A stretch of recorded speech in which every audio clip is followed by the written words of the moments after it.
Today we are going to talk about the 3 mistakes that you must avoid when you are running a business on Amazon FBA. Whether you are doing online arbitrage, retail arbitrage, or wholesale.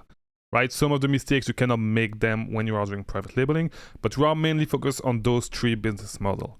Before we start, we have a Discord server for this channel. So if you want to hang out, if you want to ask me any questions regarding Amazon or just life in general, come hang out. We are around. We are a little, like, it's getting bigger by the day. So come around, hang with us, ask any questions. This is the best place to do it. Now let's start. So the 3 mistakes you shouldn't make. The first one is going to be forging documents, right? Whether it's invoice for ungating, for proving authenticity, do not do it, because it's depending on how you do it, the chance that you may get caught may be slow, may be slim. But if you do get caught, it's going to be super hard for you to get your account back. It's going to take some time. So do not forge invoice, especially today. Like, do not go with an ungating service. I have videos on my channel on how to get ungated, and today it's so easy to get ungated that it's just not worth it. It's just not worth it to risk it, or like just to save $100. You can just spend $100, at most $150, $200, and get ungated.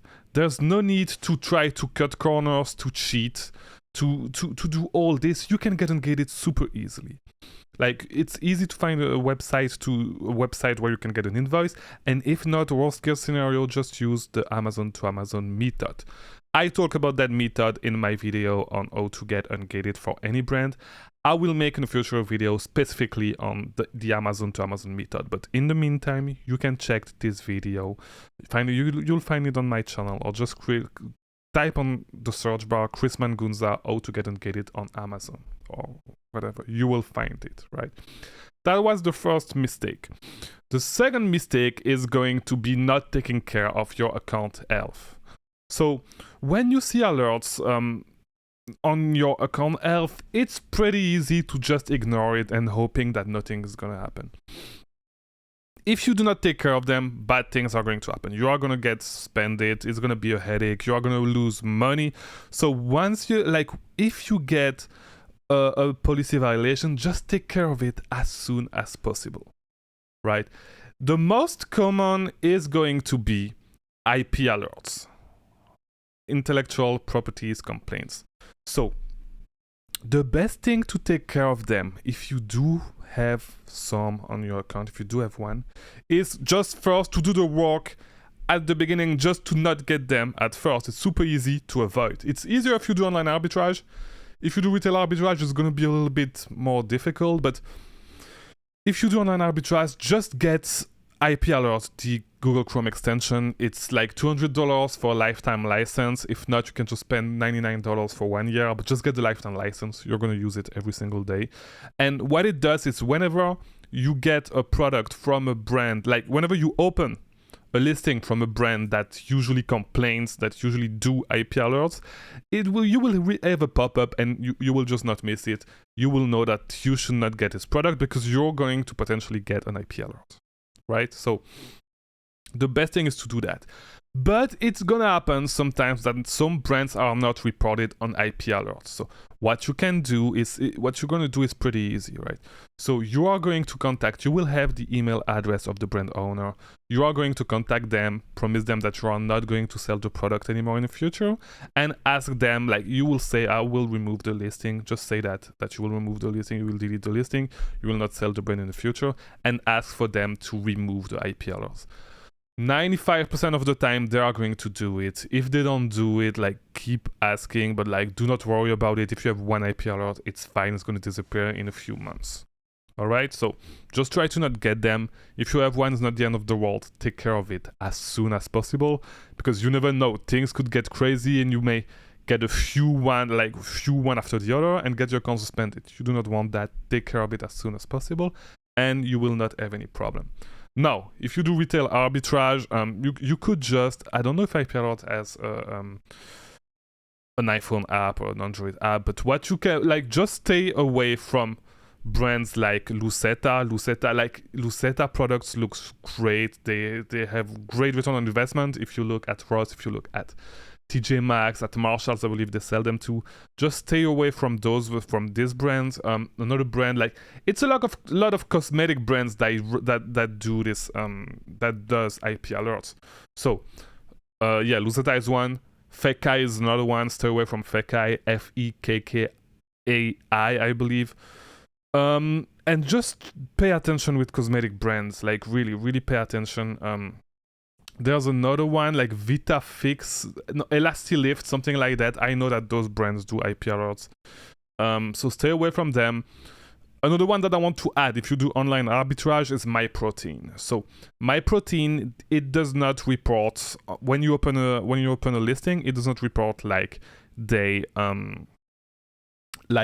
actually do IP alerts. They do IP alerts. They do it. So because it happened to me, I got it taken care of. But just know, check. So the company that owns the holding company is called the Ut Group, I believe. It's a company based in the UK. Just check. They have multiple brands under that holding company. Just check every single brand that they own, because they will do IP alerts for all those brands. So it happens to me with MyProtein. I was making a lot of money. I was making a killing with MyProtein for a couple of months. Then they sent me an IP alert, and I just never sold the product again. It's not worth it.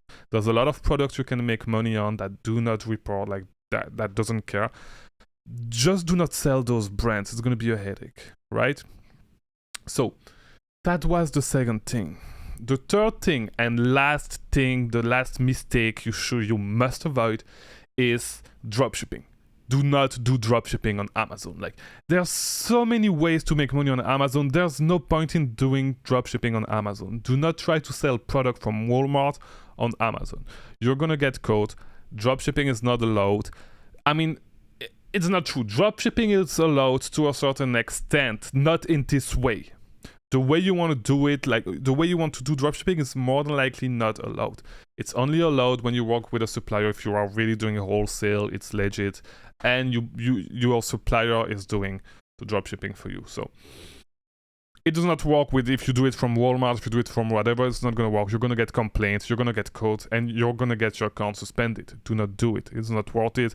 And your actual Amazon account is one of the most important assets your business own. Like, it's valuable. Like, do not burn one, because if you burn one, you can get I have a few videos on how to get like an account suspension and how to actually get another account if this happens to you. But like, do not waste your account, because you will need to go through Hoop, and like every time you will need to log into your account, you need to go through Hoop and stuff. Like, if you deal with multiple accounts, you know what I'm saying, you know what I'm talking about. So just do not do it. Do not get your account suspended for just dumb stuff like that. There are so many ways to make money, to make legit money the legit way. Do not go through that stuff. It's not worth it. Just do online arbitrage, retail arbitrage, then move to wholesale, or just sell book if you do not have enough capital. If you are in the US, if you are outside of the US, if you are, I know you can do RA in the UK. I've seen a few guys doing RA in Western Europe, so in France and stuff. Just do not do dropshipping. It's not worth it. Find another way to make money. If you really don't find any way to build your capital and to start your business on Amazon, if you are on a third world country, start doing freelancing. Try to do freelancing. Try to work as a VA for someone doing Amazon. Build your capital, and at the same time build your experience, and then start on Amazon. Try online arbitrage with prep centers and stuff. There's always a way. Play by the rules. Do not go into, like, just as a rule of thumb with Amazon, do not go into a gray area. Like, it's not always black and white. You can be in the middle, and if it's in the middle, just do not do it. Online arbitrage is safe. Retail arbitrage is safe. Wholesale is safe. Stay within that area.